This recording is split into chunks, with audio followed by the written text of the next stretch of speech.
नमस्कार दोस्तों, आपका अपना चैनल हिंदी जंक्शन पर मैं परवेश कुमार सिन्हा आप सभी का स्वागत करता हूं, अभिनंदन करता हूं। अगर आप नए हैं तो चैनल को सब्सक्राइब कर दें, बेल आइकन को दबा दें ताकि मेरे आने वाला वीडियो का नोटिफिकेशन आपको मिलती रहे और इसे दोस्तों में ज़्यादा से ज़्यादा शेयर करें ताकि सभी लोग इसका लाभ उठा सकें।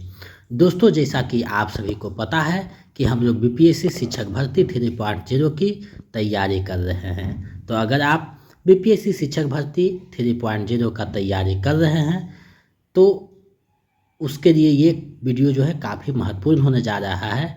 आप 6 से 12 तक किसी भी वर्ग के हिंदी विषय की तैयारी कर रहे हैं तो ये वीडियो आपके लिए महत्वपूर्ण होने जा रहा है, क्योंकि इसमें बीपीएससी टिरी 1 में टीजीटी यानी हाई स्कूल में जो प्रश्न पूछा गया था उसी प्रश्नों को यहाँ सोल्व करवाया जाएगा।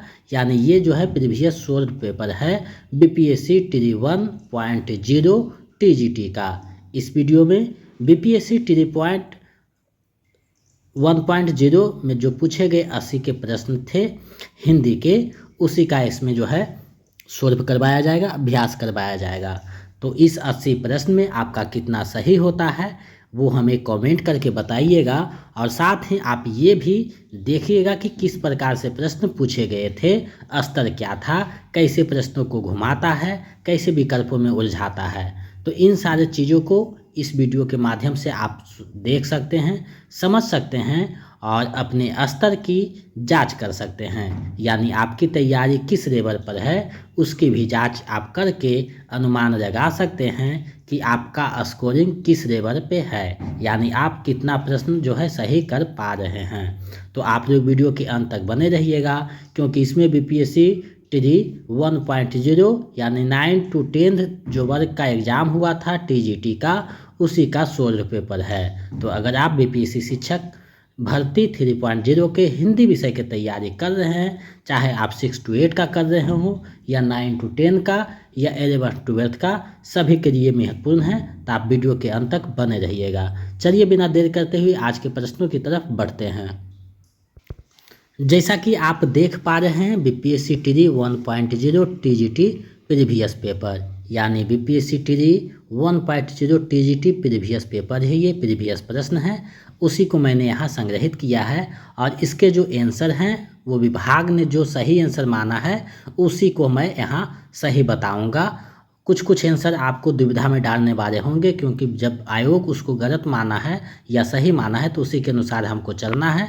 पिछले वीडियो में ऐसा देखने को मिला होगा, तो उससे आपको जो है उलझना नहीं है, क्योंकि 1-2 प्रश्न उस प्रकार से हर एक एग्ज़ाम में रहते हैं जो दुविधा में डालते हैं, तो उसको जो है आपको साथ लेकर चलना है। अगर आप बीपीएससी 3.0 का नोट्स और प्रैक्टिस सेट पाना चाहते हैं तो आपको 249 रुपया पेमेंट करके मेरे नंबर 7261815307 पे स्क्रीनशॉट व्हाट्सएप कर दीजिए भेज करके पेमेंट का, तो इधर से आपको नोट्स भेज दिया जाएगा। अगर आप स्टेट पेपर 2 का तैयारी कर रहे हैं तो 199 रुपया इसी नंबर पे पेमेंट करके व्हाट्सएप कर दीजिए स्क्रीनशॉट, तो इधर से PDF भेज दिया जाएगा। अगर आप स्टेट पेपर 1 का तैयारी कर रहे हैं तो हमारे टेलीग्राम चैनल से जुड़ जाइए, जिसका लिंक वीडियो के डिस्क्रिप्शन में दिया हुआ है। वहां आपको PDF भेजा गया है, आप वहां से डाउनलोड करके अपने तैयारी को बेहतर कर सकते हैं। तो चलिए आज के प्रश्नों को देखते हैं। पहला प्रश्न है, राजस्थानी भाषा का उद्भव अपभ्रंश के किस क्षेत्रीय रूप से हुआ है? राजस्थानी जो भाषा है उसका उद्भव अपभ्रंश के किस क्षेत्रीय रूप से हुआ है आपको बतानी है। विकल्प आपके सामने है, सही विकल्प का चयन करना है। 5 विकल्प है, बीपीएससी 5 विकल्पों में आपको उलझाता है, तो आपको सही आंसर का चयन करना है। तो इसका जो सही आंसर है विकल्प ख हो जाएगा, सरसेनु अपभ्रंश से हुआ है। आयोग ने आंसर यही माना है। चलिए आगे बढ़ते हैं, अगले प्रश्न को देखते हैं। अगला प्रश्न आप लोगों के सामने है, राजभाषा आयोग के प्रथम अध्यक्ष कौन थे? राजभाषा आयोग के प्रथम अध्यक्ष कौन थे आपको बतानी है। तो राजभाषा आयोग का जो स्थापना हुआ था 1955 ईस्वी में हुआ था। तो उसके जो प्रथम अध्यक्ष थे आपको पता होगा, पिछले प्रैक्टिस सेट में भी करवाया गया है, VG खेर थे। तो विकल्प ग सही हो जाएगा। इस तरीक़ा से प्रश्न पूछा जाता है, तो उसी प्रश्न यहाँ दिया हुआ है, आप सही आंसर कीजिए। और अंत में आपका कितना 80 में सही होता है कमेंट भी कीजिएगा, ताकि हम समझ सकें कि आपकी तैयारी अच्छी ढंग से की जा रही है, हो रही है। और इस वीडियो को ज़्यादा से ज़्यादा शेयर कीजिएगा, ताकि सभी लोग इसका लाभ उठा सके और हम जो आपके लिए मेहनत करते हैं तो हमें एक मोटिवेशन मिल सके और हम दुगने उत्साह के साथ आपके समक्ष उपस्थित हो सकें। तीसरा प्रश्न है, निम्नलिखित में से कौन सी बोली पश्चिमी हिंदी का नहीं है। देखिए, नहीं जो शब्द है वो आपको बहुत उलझाता है, इससे आपको बचना है। इस तरीक़ा से प्रश्न रहेंगे, अच्छे से आपको प्रश्न को पढ़ना है, सोचना है, उसके बाद जवाब देना है, क्योंकि ये प्रश्न बहुत उलझाने वाले होते हैं। तो इस प्रश्नों से आपको बचना है और सोच समझ के जवाब देना है। पश्चिमी हिंदी का नहीं है, तो ब्रज भाषा भी पश्चिमी हिंदी का है, बांगरू भी है, कनौजी भी है, तीनों पश्चिमी हिंदी का है। नहीं पूछ रहा है तो पिक में से कोई नहीं हो जाएगा, विकल्प सही हो जाएगा। चलिए आगे बढ़ते हैं, अगले प्रश्न को देखते हैं। निम्नलिखित में से कौन सा क्षेत्र खड़ी बोली का नहीं है, यानी कौन सा क्षेत्र है जहां खड़ी बोली नहीं बोली जाती है। तो देखिए, सहारनपुर में भी बोला जाता है, मुरादाबाद, ये सब है खड़ी बोली का क्षेत्र। बरेली जो है खड़ी बोली का नहीं है, विकल्प ग जो है सही हो जाएगा। चलिए आगे बढ़ते हैं, अगले प्रश्न को देखते हैं। 5वां प्रश्न है, निम्नलिखित बोलियों को उनको क्षेत्र के साथ सुमेलित कीजिए। तो देखिए, सबसे पहले तो आपको देखना है मथुरा में कौन सा भाषा बोला जाता है, ब्रज भाषा। तो देखिए, ग का फोर किस में है, तो किसी में नहीं है, ग का फोर किसी में नहीं है, यानी ब्रज भाषा मथुरा में बोला जाता है, जो कि विकल्प में नहीं है। तो आपको सीधा यहाँ से छाट देना है, उपयुक्त में से कोई नहीं हो जाएगा, विकल्प सही हो जाएगा।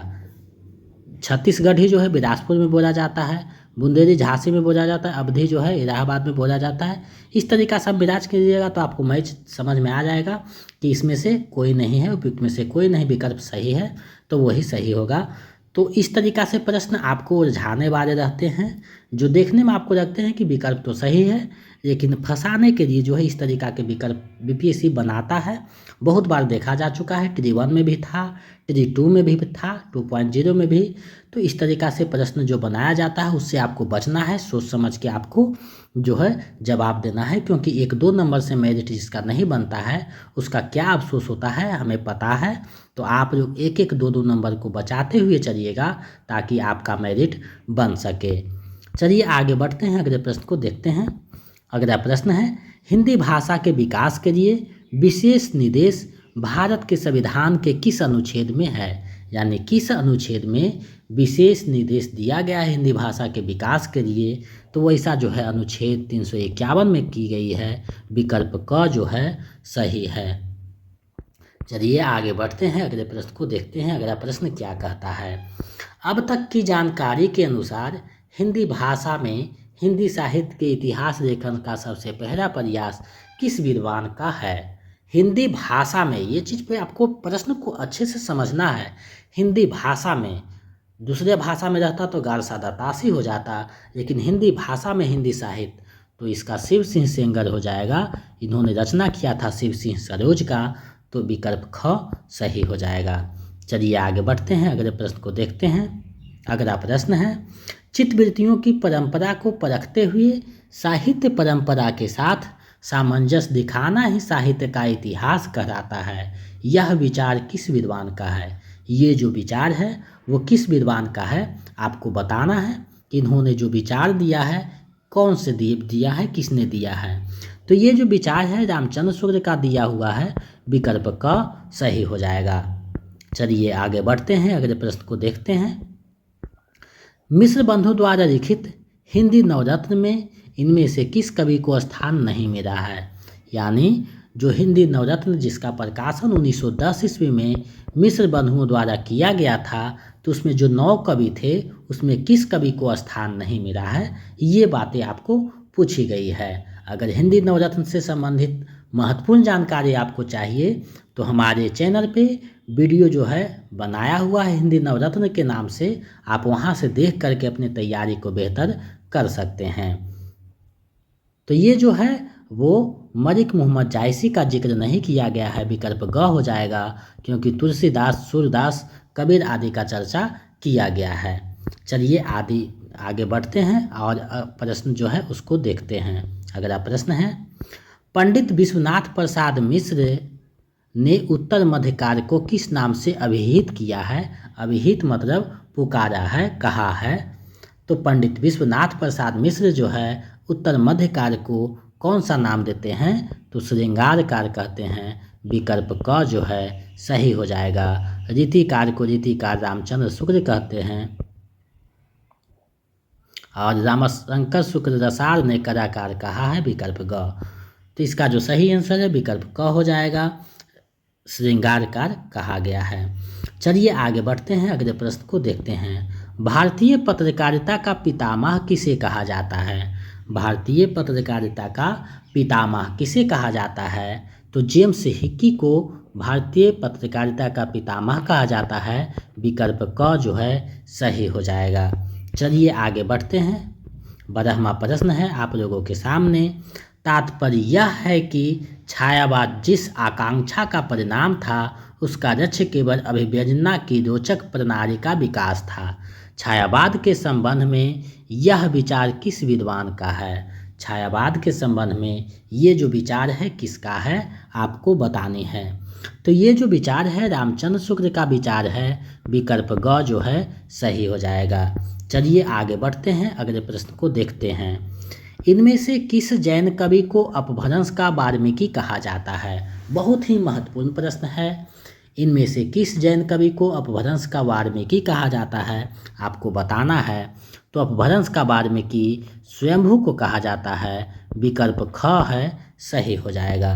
चलिए आगे बढ़ते हैं, अगले प्रश्न को देखते हैं।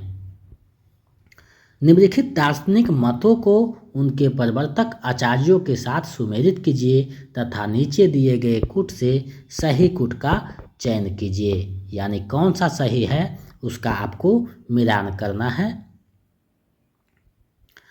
तो आपको मिलान करना है विशिष्टा का जो है रामानुजाचार्य है का कटु। तो देखिए का कटु किसी में नहीं है, तो इससे संबंध में आ रहा है कि इनमें से कोई नहीं होगा, क्योंकि विशिष्टाद्वैतवाद के रामानुजाचार्य हैं और अद्वैतवाद के जो हैं शंकराचार्य हैं, शुद्धाद्वैतवाद के जो है वल्लभाचार्य हैं, अद्वैताद्वैत के निम्बार्काचार्य है। इस प्रकार से आप देखिएगा तो पता चलेगा इनमें से कोई नहीं विकल्प सही है, तो विकल्प अंग सही हो जाएगा। तो इस तरीक़ा से मिलान करने वाले जो प्रश्न रहते हैं, फंसाने वाले जो प्रश्न रहते हैं, आपको फंसाने के लिए एग्जामिनर जो है इस तरीक़ा से प्रश्न को सेट करता है ताकि आप उलझ सकें, अपने जो आंसर है उसको गलत कर सकें, ताकि आपका मेरिट कम हो सके। तो इस तरीक़ा से जो प्रश्न रहता है उसको आप अच्छे से पढ़िएगा, समझिएगा, उसके बाद जवाब देना है ताकि गलत ना हो। तो इसका जो सही आंसर है विकल्प अंग हो जाएगा, उपयुक्त में से कोई नहीं। चलिए आगे बढ़ते हैं, अगले प्रश्न को देखते हैं। अगला प्रश्न है, प्रगतिवाद केवल साम्यवादी मार्ग को ही अपनाने के लिए विवश है, जबकि प्रगतिशील किसी भी वाद विशेष से आबद्ध नहीं होता। यह विचार किस विद्वान का है? ये जो विचार है वो किस विद्वान का है आपको बतानी है। तो ये जो विचार है आप सभी को पता होनी चाहिए, गणपति चंद्रगुप्त का ये दिया हुआ विचार है। विकल्प ग सही हो जाएगा। चलिए आगे बढ़ते हैं।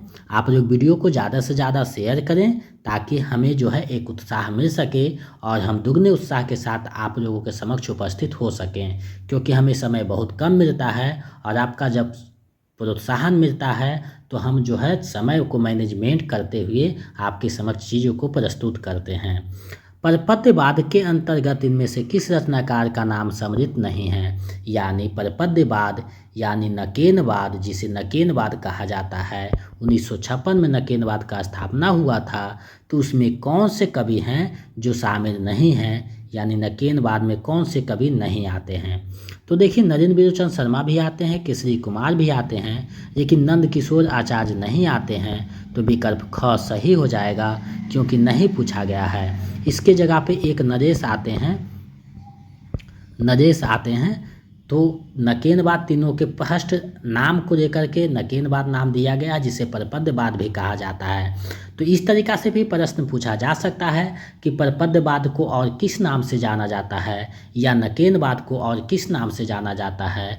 तो इन सारी चीज़ों को आपको ध्यान रखना है। चलिए आगे बढ़ते हैं, अगले प्रश्न को देखते हैं। अगला प्रश्न है, शमशेर मुर्श के कवि हैं किसी विजन के नहीं, यह कथन किस विद्वान का है। यानी शमशेर बहादुर सिंह जो है मुर्श के कवि हैं किसी विजन के नहीं, ये जो कथन दिया गया है ये किसका कथन है। तो ये जो कथन है मरियज के द्वारा कहा गया है, विकल्प क सही हो जाएगा। चलिए आगे बढ़ते हैं, नेक्स्ट प्रश्न को देखते हैं। इनमें से कौन छायावादी कवि अपने रचनाकार के अंतिम दौर में प्रगतिवाद के भौतिक दर्शन के साथ साथ अरविंद दर्शन से प्रभावित हुआ। देखिए प्रश्न को घुमाया जाता है शब्दों में, तो आपको उलझना नहीं है। अरविंद दर्शन का जहाँ भी चर्चा होगा तो सुमित्रानंद पंत हंसते हुए आएंगे, तो विकल्प ख सही हो जाएगा। चाहे किसी भी प्रकार से प्रश्न को घुमा दे, आपको सुमित्रानंद पंत अरविंद दर्शन याद रखना है। चलिए आगे बढ़ते हैं। अगला प्रश्न है, भूरी कहत नवरस सुकवि सकर मूर सिंगार, यह विचार रीतिकार के किस आचार्य का है। ये जो विचार है वो रीतिकार के किस आचार्य का दिया हुआ है आपको बताने हैं। तो चिंतामणि का भी नहीं है, कुलपति मिश्र का नहीं है, प्रताप शाही, तीनों का नहीं है, तो उपयुक्त में से कोई नहीं हो जाएगा। चलिए आगे बढ़ते हैं। इन आचार्यों में से अलंकारवादी आचार्य कौन हैं, यानी कौन जो आचार्य हैं वो अलंकारवादी हैं। तो अलंकारवादी आचार्य का जहाँ भी नाम आएगा तो केशवदास सबसे पहले आएंगे, विकल्प ग सही हो जाएगा। केशवदास को अलंकारवादी आचार्य भी कहा जाता है। चलिए आगे बढ़ते हैं। देखिए प्रश्न इस तरीक़ा से पूछा जाता है, निम्नलिखित कथनों स्थापना और तर्क ब पर विचार कीजिए और नीचे दिए गए कुछ सही विकल्प का चयन कीजिए। स्थापना देखिए किया जा रहा है, पाश्चात्य समीक्षा शास्त्र से परिचित होने के बाद हिंदी आलोचना का स्वरूप बदला है। अब कृति की मूल प्रवृत्तियों एवं शाश्वत तत्वों पर विवेचन होने लगता है। ये जो है स्थापना किया जा रहा है, और स्थापना किया जा रहा है, देखिए मूल शाश्वत तत्वों का विवेचना होने लगा, यानी ये बिल्कुल सही है। स्थापना तो बिल्कुल सही है। आगे हम लोग जो है तर्क को पढ़ते हैं। संस्कृत पद्धति पर आधारित आलोचना में केवल शास्त्रीय पक्ष को महत्व मिलता है, अतः कृति के समस्त गुण दोषों का उद्घाटन नहीं हो सकता है। तो ये भी सही है, दोनों जो है स्थापना और तर्क दोनों सही है।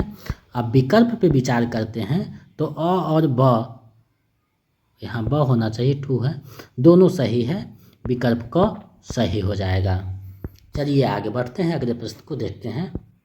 अगला प्रश्न है, इनमें से कौन मनोवैज्ञानिक उपन्यासकार नहीं है, यानी आपको बताना है इनमें से कौन जो है मनोवैज्ञानिक उपन्यासकार नहीं है। तो देखिए जैनेन्द्र कुमार भी हैं, याराचंद जोशी हैं, और एक जो है अज्ञेय आते हैं, लेकिन यशपाल नहीं आते हैं और नहीं पूछ रहा है, तो विकल्प ख सही हो जाएगा। चलिए आगे बढ़ते हैं, अगले प्रश्न को देखते हैं। प्रेमचंद के किस उपन्यास में विधवा समस्या है, यानी प्रेमचंद का कौन सा उपन्यास है जिसमें विधवा समस्या के बारे में बताया गया है। तो विधवा समस्या के बारे में जो बताया गया है वो गबन में भी नहीं है, गोदान में भी नहीं है, रंगभूमि में भी नहीं है, निर्मला, ये सब में चर्चा किया गया है कुछ। तो ये विकल्प जो हो जाएगा इनमें से कोई नहीं हो जाएगा, उपयुक्त में से कोई नहीं। चलिए आगे बढ़ते हैं। जयशंकर प्रसाद के किस नाटक में तलाक और पुनर्विवाह की समस्या है। जयशंकर प्रसाद के किस नाटक में तलाक और पुनर्विवाह की समस्या है। तो देखिए तलाक और पुनर्विवाह का जो बात किया जाता है वो ध्रुव स्वामिनी नाटक में किया जाता है, विकल्प ख सही हो जाएगा। चलिए अगले प्रश्न को देखते हैं। आधुनिक काल में गद्य का आविर्भाव सबसे प्रधान घटना है, यह कथन किसका है। ये जो कथन है वो किसका है आपको बताने हैं कि आधुनिक काल में जो है गद्य का जो विकास हुआ है वो महत्वपूर्ण घटना है, तो वो किसका कथन है। तो ये जो कथन है वो रामचंद्र शुक्ल का है, विकल्प ग सही हो जाएगा। चलिए नेक्स्ट प्रश्न को देखते हैं। अगला प्रश्न क्या कहता है, कालिदास के शकुंतला नाटक का खड़ी बोली में अनुवाद किसने किया है। कालिदास के जो शकुंतला नाटक है उसका खड़ी बोली में जो है अनुवाद किसने किया है ये आपको बताने हैं। तो राजा लक्ष्मण सिंह ने किया है, विकल्प क सही हो जाएगा। आप लोग बनाते चलिए, कितना सही होता है अंत में कमेंट करके बताइएगा। और अब जो है 10 से 11 जून तक परीक्षा की संभावित डेट है, तो आपके पास समय बहुत कम बचे हैं। ज़्यादा से ज़्यादा रिवीजन कीजिए और प्रैक्टिस सेट कीजिए। मेरे चैनल पे आपको 25 प्रैक्टिस सेट करवाया जा चुका है, तो वो 25 प्रैक्टिस सेट कम से कम 1-2 बार आप बना लीजिए, क्योंकि महत्वपूर्ण प्रश्नों को जो है समाहित किया गया है। और 5 से 6 जो है आपको प्रीवियस सेट करवाया जाएगा, जिसमें एक करवाया जा चुका है, दूसरा हो रहा है और 3-4 आपको करवा दिया जाएगा। और अंत में जो है कुछ महत्वपूर्ण प्रश्नों का जो है मैराथन करवा दिया जाएगा। तो आप लोग इन सारी चीज़ों से जो है अपनी तैयारी को बेहतर कर सकते हैं। और सिर्फ प्रैक्टिस सेट के लिए हो सकता है कल आपको बताया जाएगा कि 25 प्रैक्टिस सेट और 5 प्रीवियस सेट के लिए आपको कुछ पैसा दे करके जो है प्राप्त करना होगा, जो आपको बता दिया जाएगा कल वीडियो में। मोहन राकेश के किस नाटक में टूटते पारिवारिक मूल्यों का चित्रण है? यानी कौन सा नाटक है जिसमें परिवार जो टूटते हैं उसका चित्रण किया गया है, टूटते हुए परिवारों का? तो देखिए, टूटते हुए जो परिवार का चित्रण किया गया है वो आधे अधूरे जो उनके नाटक हैं उसमें किया गया है, जो कि विकल्प में नहीं है। तो इसका जो सही आंसर है उपयुक्त में से कोई नहीं हो जाएगा। चलिए आगे बढ़ते हैं। कौमुदी महोत्सव एकांकी किस सम्राट के कार्य को चित्रित करती है? कौमुदी महोत्सव जो एकांकी है किस सम्राट के कार्य को चित्रित करती है, आपको बताना है। तो कौमुदी महोत्सव का सीधा सम्राट चंद्रगुप्त से है। विकल्प ग सही हो जाएगा। चलिए आगे बढ़ते हैं। इनमें से कौन प्रगतिवादी परंपरा का कहानीकार नहीं है? यानी कौन से ऐसे कहानीकार हैं जो प्रगतिवादी परंपरा के नहीं हैं? तो देखिए, यशपाल भी प्रगतिवादी का है, रंगे राघव का भी है, लेकिन इंदिरा चंद्र जोशी मनोविश्लेषण का है। तो ये सही हो जाएगा क्योंकि नहीं पूछा गया है, तो विकल्प क सही हो जाएगा। चलिए नेक्स्ट प्रश्न देखते हैं। जिंदगी और गुलाब के फूल यह प्रसिद्ध कहानी संग्रह किसका है? जिंदगी और गुलाब का फूल ये जो प्रसिद्ध कहानी संग्रह है वो किसका है? तीनों का जो है ये नहीं है, मनु भंडारी का भी नहीं है, कृष्णा सुब्ती का भी नहीं, शिवानी का भी नहीं है। तो तीनों का नहीं है, तो इसका सही आंसर जो है उपयुक्त में से कोई नहीं हो जाएगा। चलिए आगे बढ़ते हैं, अगले प्रश्न को देखते हैं। अगला प्रश्न क्या कह रहा है? प्रताप नारायण मिश्र और बालकृष्ण भट्ट ने हिंदी गद्य साहित्य में वही काम किया जो अंग्रेजी में एडिसन और ऑस्टिन ने किया। यह विचार किसका है? ये जो विचार है वो किसका है, आपको बताने हैं। तो ये जो विचार है आप सभी को पता होनी चाहिए। ये जो विचार है वो रामचंद्र शुक्ल के द्वारा कहा गया है। तो विकल्प ख सही हो जाएगा। चलिए आगे बढ़ते हैं, अगले प्रश्न को देखते हैं। अगला प्रश्न क्या कहता है? 32वां प्रश्न है, निर्वैयक्तिकता का सिद्धांत किसका है? निर्वैयक्तिकता का जो सिद्धांत है वो किसका है? तो ये जो सिद्धांत दिया है एलियट ने दिया है। विकल्प ग सही हो जाएगा। चलिए नेक्स्ट प्रश्न को देखते हैं। साहित्य का उद्देश्य विवेचन किसने माना है? साहित्य का उद्देश्य विवेचन किसने माना है, आपको बताने हैं। तो साहित्य का जो उद्देश्य है विवेचन अरस्तु ने माना है। विकल्प क सही हो जाएगा। चलिए आगे बढ़ते हैं। तो 34वां जो है, भरत मुनि के रस सूत्र की अनुमितिवाद पर आश्रित व्याख्या किस आचार्य की है? अनुमितिवाद का जो व्याख्या है वो किस आचार्य ने किया है? तो देखिए, यहाँ विकल्प में इस प्रश्न के आंसर को स्टार लगा दिया है, लेकिन अगर शंकुक का नाम रहता आचार्य शंकुक तो सही हो जाता, क्योंकि अनुमितिवाद उसी का दिया हुआ है। तो विकल्प में नहीं है, तो इसका सही आंसर उपयुक्त में से कोई नहीं मानते हुए चलना है। विकल्प ग सही हो जाएगा। चलिए आगे बढ़ते हैं। संस्कृत के किस आचार्य ने विशेषण गुणात्मक सूत्र के आधार पर रीति और गुण में अभेद माना है? रीति और गुण में अभेद माना है, किसने माना है? ऐसा मानने वाले जो आचार्य हैं वो आपको विकल्प में नहीं दिए गए हैं, और इसका जो जानकारी के लिए किताब में भी मैंने सर्च किया, नहीं पता चला। तो इसके लिए इस उपयुक्त में से कोई नहीं विकल्प माना है विभाग। तो इसी के अनुसार जो है बोर्ड का आंसर मान के चलेंगे, उपयुक्त में से कोई नहीं। चलिए आगे बढ़ते हैं। डॉक्टर नामवर सिंह को उनकी किस आलोचना कृति पर साहित्य अकादमी पुरस्कार मिला? डॉक्टर नामवर सिंह को उनकी किस आलोचना कृति पर साहित्य अकादमी पुरस्कार मिला? तो उनकी रचना था कविता के नए प्रतिमान, उसके लिए दिया गया था विकल्प ग सही हो जाएगा। चलिए आगे बढ़ते हैं। निम्नलिखित सूचियों को सुमेलित कीजिए, सही कूट का चयन कीजिए। यानी देखिए संप्रदाय है, उसके प्रवर्तक हैं, तो आपको मिलान करना है। तो रस संप्रदाय भरत मुनि का है, वामन का रीति है, आनंदवर्धन का ध्वनि है, कुंतक का वक्रोक्ति है।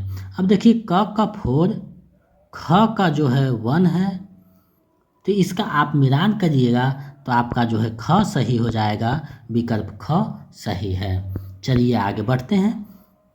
क्रोचे के अभिव्यंजनावाद को वक्रोक्ति सिद्धांत का विलायती संस्करण किसने कहा है? क्रोचे के अभिव्यंजनावाद को वक्रोक्ति सिद्धांत का विलायती संस्करण किसने कहा है? किसने ये कहा है आपको बताने हैं।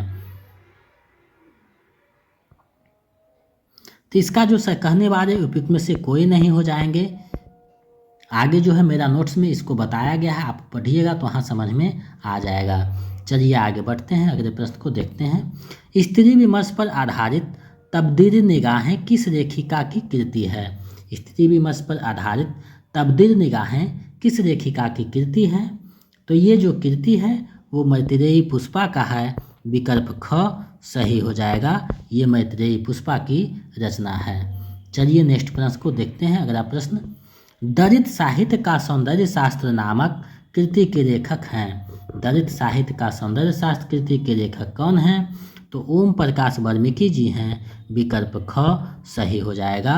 और जूठन इनका प्रसिद्ध आत्मकथा है, इसे आपको ध्यान में रखना है। चलिए आगे बढ़ते हैं। आदिवासी विमर्श पर आधारित आदिवासियों का संसार नामक पुस्तक के लेखक हैं। कौन है उस पुस्तक के लेखक, आपको बताना है। तो जब आदिवासी विमर्श पढ़िएगा उसमें तो देखिएगा कि आत्मकथा में चर्चा किया गया है, तो इसमें उसका नाम जिक्र नहीं है, तो उपयुक्त में से कोई नहीं हो जाएगा, विकल्प ग सही हो जाएगा। चलिए आगे बढ़ते हैं। संदेश यहाँ मैं नहीं स्वर्ग का लाया, इस भूतर को ही स्वर्ग बनाने आया। उपयुक्त पंक्तियों के रचयिता हैं। उपयुक्त पंक्तियों के रचयिता कौन हैं आपको बताने हैं। तो ये जो पंक्तियां हैं उसका जो है नोट्स में चर्चा किया गया है, तो उपयुक्त में से कोई नहीं हो जाएगा, क्योंकि ये सब कोई नहीं है। तो मेरा जो नोट्स है वो आप लोग जो है वीडियो भी बना हुआ है, नोट्स को पढ़ सकते हैं, नोट्स को ले सकते हैं, जो कि आप पढ़ करके अपनी तैयारी को बेहतर कर सकते हैं। उसमें सारी चीज़ों का जिक्र किया हुआ है बारीकी से, और अच्छे नोट्स बनाया गया है। तो आप लोग नोट्स खरीद करके तैयारी कर सकते हैं, रिवीजन कर सकते हैं। चलिए अगले प्रश्न को देखते हैं। रामधारी सिंह दिनकर को उनकी किस कृति पर भारतीय ज्ञानपीठ पुरस्कार प्राप्त हुआ? तो किस पुस्तक पर प्राप्त हुआ है? तो उर्वशी के लिए जो है दिया गया है, विकल्प ग सही हो जाएगा। चलिए अगले प्रश्न को देखते हैं। निम्नलिखित में से कौन सा रासो ग्रंथ छंदों का अजायब घर कहलाता है? देखिए रासो ग्रंथ बात किया गया है, तो रासो ग्रंथ में पृथ्वीराज रासो जो है उसे छंदों का जो है अजायब घर माना जाता है, विकल्प ख सही हो जाएगा। अब ऐसे पूछेगा कि छंदों का अजायब घर कौन है, तो केशव दास का रामचंद्रिका है। चलिए देखते हैं अगले प्रश्न को। कबीर उजटबासियों के विशेषज्ञ माने जाते हैं, इससे पहले उजटबासियाँ किस साहित्य में प्राप्त होती है? यानी कबीर जो है उजटबासियाँ का विशेषज्ञ माने जाते हैं, लेकिन इससे पहले उजटबासियाँ कहाँ देखने को मिलती है? तो सिद्ध साहित्य में देखने को मिलती है, विकल्प ग सही हो जाएगा। चलिए अगले प्रश्न देखते हैं। मैथिली शरण गुप्त को राष्ट्रकवि की उपाधि किसने दी? मैथिली शरण गुप्त को राष्ट्रकवि की उपाधि किसने दी? तो महात्मा गांधी ने दिया है, विकल्प क सही हो जाएगा। अगले प्रश्न को देखते हैं। निम्नलिखित कृतियों को उनके रचनाकारों के साथ सुमेलित कीजिए तथा सही कूट का चयन कीजिए। अब आप सुमेलित कीजिए कि कौन सा रचना किसका है। तो आकार और उसके बाद नागार्जुन का है, करगी बाजरे की, ये जो है अज्ञेय की है, गीत फरोश भवानी प्रसाद मिश्र की है, ब्रह्मराक्षस मुक्तिबोध की है। तो आप मिलान करके देखिए कि कौन सा सही है, तो विकल्प ख सही हो जाएगा, इसलिए इसका आंसर ख हो जाएगा। चलिए आगे बढ़ते हैं। अगला प्रश्न है। एक आदमी रोटी बेलता है, एक आदमी रोटी खाता है, एक तीसरा आदमी भी है जो ना रोटी बेलता है ना रोटी खाता है, वो तीसरा आदमी कौन है, देश की संसद मौन है। तो ये धूमिल की जो है कविता वो किस से ली गई है, किस कविता से आपको बतानी है। तो ये रोटी और संसद से दिया गया है कविता, जो विकल्प में नहीं है। तो इसका सही आंसर हो जाएगा उपयुक्त में से कोई नहीं। चलिए आगे बढ़ते हैं। कमरेश्वर द्वारा रचित कहानी नहीं है। कौन सी कहानी जो है कमरेश्वर द्वारा रचित नहीं है। तो देखिए राजा निर्बंसिया भी है, मांस का दरिया भी है, लेकिन एक और जिंदगी इसका नहीं है। तो विकल्प को सही हो जाएगा। चलिए आगे बढ़ते हैं। चंद्रगुप्त नाटक में दृश्यों की कुल संख्या है, यानी चंद्रगुप्त नाटक जो जयशंकर प्रसाद का है उसमें दृश्यों की संख्या कितनी है। तो उसमें दृश्यों की संख्या टोटल 44 है। विकल्प ख जो है सही हो जाएगा। तो इस प्रकार से भी प्रश्न पूछ लिए गए थे T1 में, तो आप उसको जो है अच्छे से तैयारी करके जो महत्वपूर्ण नाटक है उसको ध्यान में रखिएगा। और हमने जो है महत्वपूर्ण नाटक पर जो है वीडियो बना भी दिया है, तो उसको आप अच्छे से देख लीजिएगा। चलिए आगे बढ़ते हैं।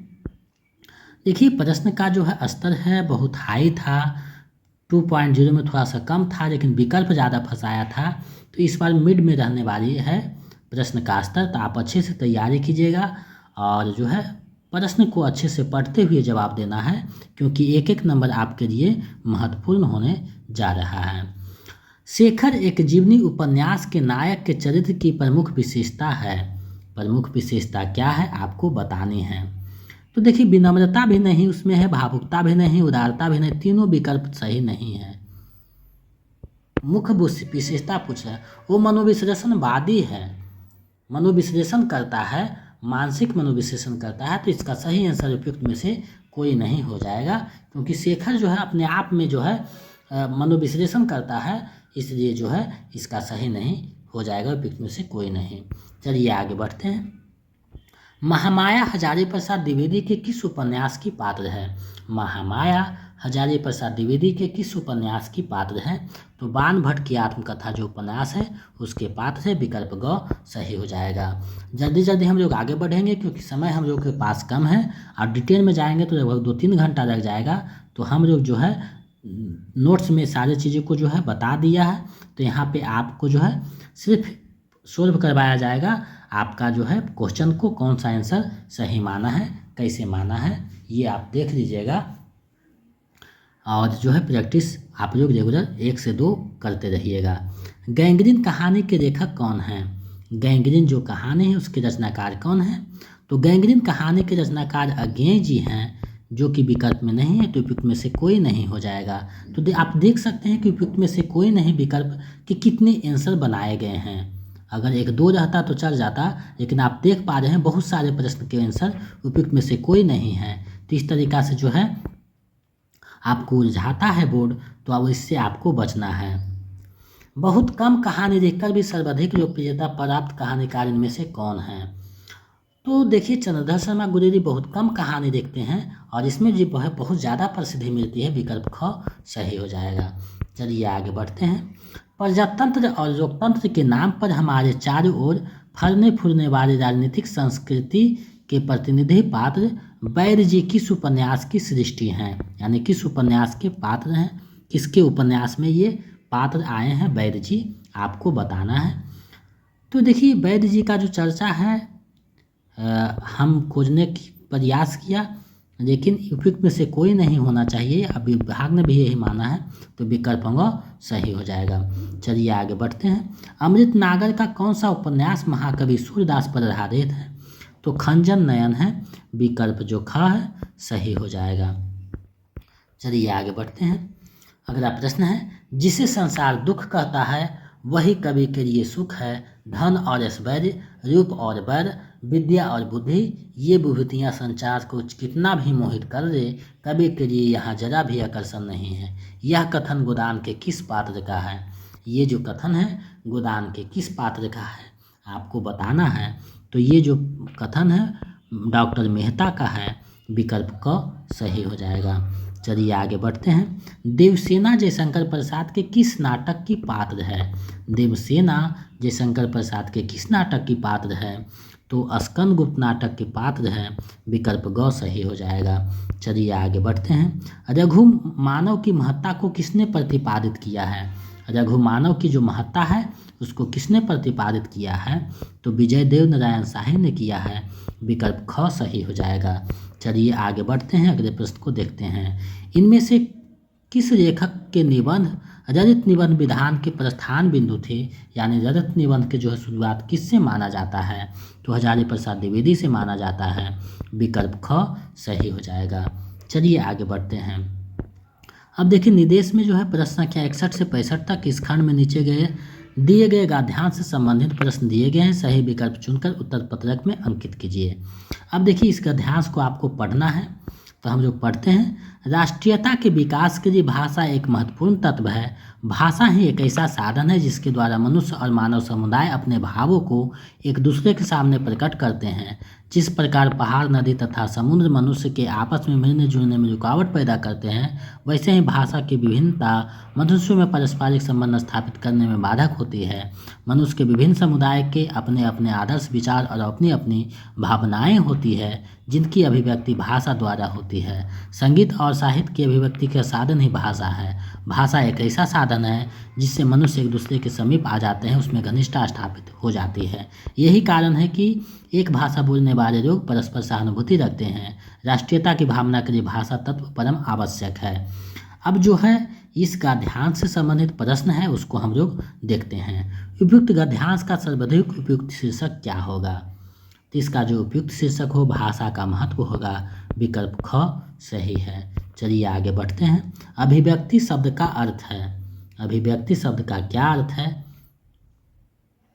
तो अभिव्यक्ति शब्द का अर्थ है सुथनी यानी प्रस्तुत करना। विकल्प ग सही हो जाएगा। चलिए आगे बढ़ते हैं, अगले प्रश्न को देखते हैं। प्रकट का विलोम शब्द क्या है? प्रकट जो है उसका विलोम शब्द क्या है? तो गुप्त है। प्रकट का गुप्त। विकल्प क सही हो जाएगा। नदी का पर्यायवाची शब्द कौन सा सही नहीं है? नदी का पर्यायवाची शब्द कौन सा सही नहीं है? तो ईरा सही नहीं है। विकल्प ख सही हो जाएगा। चलिए आगे बढ़ते हैं। गद्यांश का आशय है। गद्यांश का क्या आशय है आपको बताना है। तो भाषा की समानता मनुष्य को निकटता लाती है। विकल्प क जो है सही हो जाएगा। चलिए देखते हैं आगे प्रश्न जो है व्याकरण से संबंधित है। गुणवाचक विशेषण नहीं है। कौन जो है गुणवाचक विशेषण नहीं है? तो चौगुना जो है विशेषण नहीं है गुणवाचक। विकल्प ख सही हो जाएगा। एक आँख से देखना मुहावरे का सही अर्थ क्या है? एक आँख से देखना मुहावरे का सही अर्थ क्या है? तो बराबर मानना, यानी सभी को एक बराबर मानना। विकल्प क सही हो जाएगा। चलिए आगे बढ़ते हैं। किस शब्द में दीर्घ स्वर संधि नहीं है? किसमें जो है दीर्घ स्वर संधि नहीं है? तो महोत्सव में नहीं है। विकल्प ख सही हो जाएगा। मैंने रमेश को मारा था वाक्य का में भूतकाल का कौन सा भेद है? भूतकाल का जो है कौन सा भेद है? तो पूर्ण भूतकाल है। विकल्प क सही हो जाएगा। चलिए देखते हैं अगले प्रश्न को। मनोज पुस्तक पढ़ता है वाक्य में वाच्य है। कौन सा वाच्य है आपको बताना है। तो मनोज पुस्तक पढ़ता है कर्तृवाच्य है। विकल्प ख सही हो जाएगा। चलिए नेक्स्ट प्रश्न देखते हैं। द्वंद्व समास का उदाहरण है। इनमें से कौन जो है द्वंद्व समास का उदाहरण है आपको बताना है। तो भूखा प्यासा द्वंद्व समास है। विकल्प क सही हो जाएगा। शुद्ध वर्तनी है। कौन सा जो है शुद्ध वर्तनी है आपको बतानी है। तो देखिए शुद्ध वर्तनी जो है विकल्प ग माना है, लेकिन शराब भी सही है, साम्राज्य भी सही है। तो विकल्प ग माना है आयोग ने, तो उसी को हम लोग मान करके चलेंगे। चलिए आगे बढ़ते हैं। चट मंगनी पट बियाह रोकोक्ति का अर्थ है। चट मंगनी पट बियाह रोकोक्ति का क्या अर्थ है आपको बताना है। तो तत्काल यानी तुरंत शीघ्र ही कार्य हो जाना। विकल्प ग हो जाएगा। चलिए आगे बढ़ते हैं। अनर और अनिर श्रुति सम भिन्नार्थक शब्दों के अर्थ हैं। ये जो शब्द हैं उसके क्या अर्थ हैं। तो अनर मतलब आप लोग जानते हैं कि अग्नि होता है, और अनिल मतलब हवा होता है, वायु होता है। तो विकल्प क सही हो जाएगा। चलिए आगे बढ़ते हैं। वगजार का संधि विच्छेद होगा। कौन सा सही संधि विच्छेद है आपको बताना है। तो वाक परसजार वगजार विकल्प ख सही हो जाएगा। अप्रत्यय से युक्त शब्द नहीं है। कौन से शब्द जो हैं अप्रत्यय से नहीं बने हुए हैं आपको बताने हैं, यानी इनमें से कौन से शब्द जो हैं अप्रत्यय से नहीं बने हुए हैं। तो इसका जो सही आंसर है कुलीन हो जाएगा, विकल्प ग सही हो जाएगा। चलिए आगे बढ़ते हैं। अशुद्ध वाक्य है। कौन सा वाक्य जो है अशुद्ध है आपको चुनना है।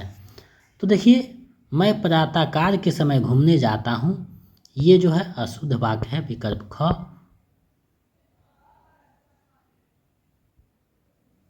सही है। चलिए आगे बढ़ते हैं। अस्पताल में मरीज की मृत्यु हो जाने के बाद जब डॉक्टर इलाज के लिए आया, लोगों ने कहा कि रिक्त स्थान की पूर्ति कीजिए, यानी उसके स्थान पे जो कौन सा आएगा। लोगों ने कहा कि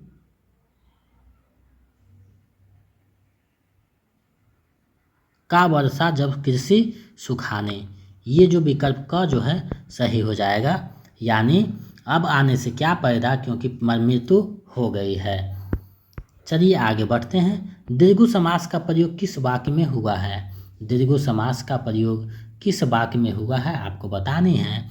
तो देखिए, संख्यावाचक है चौराहा, तो दीर्घ समास इसमें आया है, विकल्प क सही हो जाएगा। चलिए इस वीडियो का अंतिम और 80वां प्रश्न देखते हैं। किस वाक्य में प्रेरणार्थक क्रिया का प्रयोग हुआ है। किस वाक्य में प्रेरणार्थक क्रिया आया है।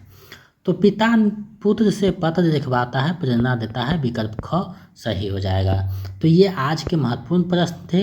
इस अभ्यास सेट जो प्रीवियस अभ्यास सेट 80 प्रश्नों में आपका कितना सही हुआ हमें कमेंट करके बताइए। और अगर आप नए हैं तो चैनल को सब्सक्राइब कर दें और बेल आइकन को दबा दें, ताकि मेरे आने वाले वीडियो का नोटिफिकेशन आपको मिलता रहे। अगर आप बीपीएससी का नोट्स पाना चाहते हैं तो हमारे जो नंबर है 72 61 81 53 07, इस पे आपको जो है 249 रुपये पेमेंट कर देना है और उसका स्क्रीनशॉट लेकर इसी नंबर पे व्हाट्सएप कर दीजिए, तो हम इधर से आपको PDF उपलब्ध करवा देंगे। अगर आप बिहार स्टेट पेपर 2 का तैयारी कर रहे हैं तो इसी नंबर पे आपको 199 रुपया पेमेंट कर देना है और उसका स्क्रीनशॉट भेज देना है, तो हम इधर से नोट्स और प्रैक्टिस सेट आपको पेपर 2 का उपलब्ध करवा देंगे। अगर आप स्टेट पेपर 1 का तैयारी कर रहे हैं तो हमारे टेलीग्राम चैनल से जुड़ जाइए, जिसका लिंक वीडियो के डिस्क्रिप्शन में दिया हुआ है। वहाँ PDF डाला हुआ है, आप जुड़ करके PDF प्राप्त करके अपने तैयारी को बेहतर कर सकते हैं। तो इन सारी चीज़ों से जुड़ करके अपने तैयारी को बेहतर कीजिए। मिलते हैं एक नए वीडियो में। बहुत बहुत धन्यवाद मेरे साथ बने रहने के लिए। यूँ ही हमारा जो है सहयोग करते रहें और अपनी तैयारी को बेहतर करते रहें, और हम जो है आपके लिए मेहनत करके चीज़ों को संग्रहित करके लाते हैं, ताकि आपका जो है सफलता आसानी से मिल सके और आपकी तैयारी बेहतर हो सके। तो बहुत बहुत धन्यवाद। मिलते हैं एक नए वीडियो में।